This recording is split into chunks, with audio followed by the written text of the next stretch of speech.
Thanks very much, and let me start by doing what everyone is doing, congratulating you on concluding the accession negotiations. I think I attended the first Croatia Summit when the accession negotiations hadn't even started.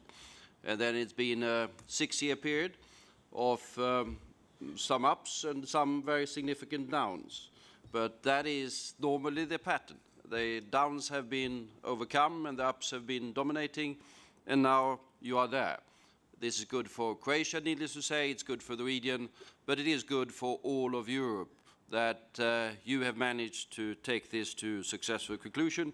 And congratulations should also be to János, of course, who carried this to that successful conclusion during the Hungarian presidency. I think it also should be put into the context of the development in the region as a whole.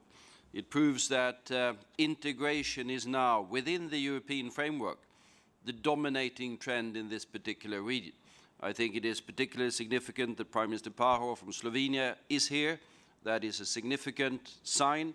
And I know that President Josipovic and President Tadic of Serbia has taken the regional dialogue to new levels. And that, I think, is obviously very good. On enlargement as such, as a process, let me just read the famous Article 49 of the treaties. It says that any European state which respects the values referred to in Article 2 and is committed to promoting them may apply to become a member of the Union. That Article 49 has been there ever since the Treaty of Rome was signed in 1957. But what can be said concerning the different waves of enlargement there has been, the one in 1973, the one in the early and mid-1980s, the one in 95, the one in 2004, two things have been the same with all of these waves. The first is that they've all been controversial.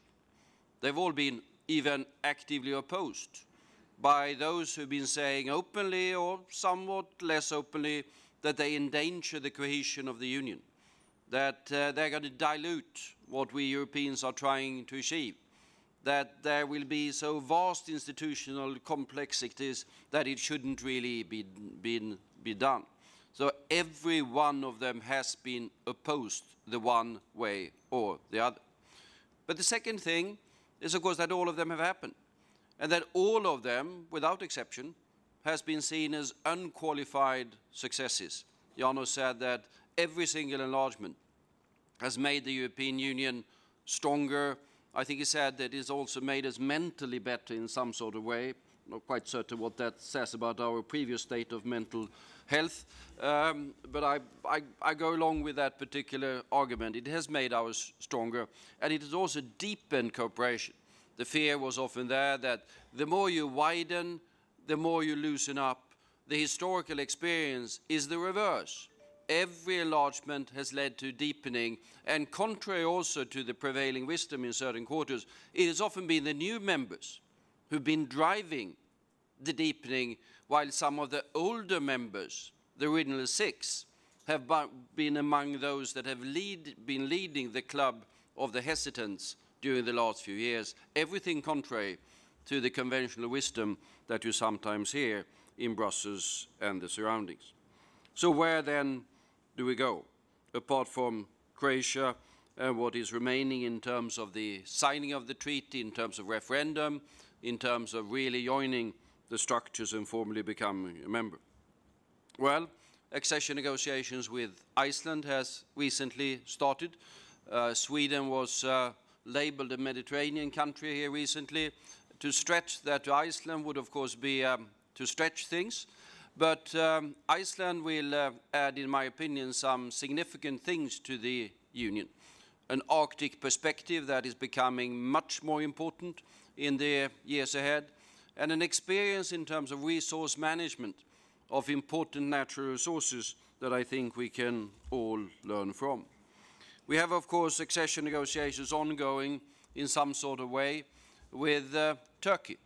And that is, of course, something that is contested. It is even opposed, more or less openly, by some of the member states. But in my opinion, there is little doubt that Turkey would add very significantly, both to the economic strength, to the geopolitical weight and to the political attractiveness of our union, and a rebuffed Turkey would undoubtedly develop into a geopolitical rival and competitor to the European Union in significant parts of the world, and it's not entirely certain which one is going to come out of top of that particular rivalry. It is distinctly not in our long-term interest. We should not forget either, although it's formally speaking not enlargement, that we have the extended integration process that is there with the Eastern Partnership countries.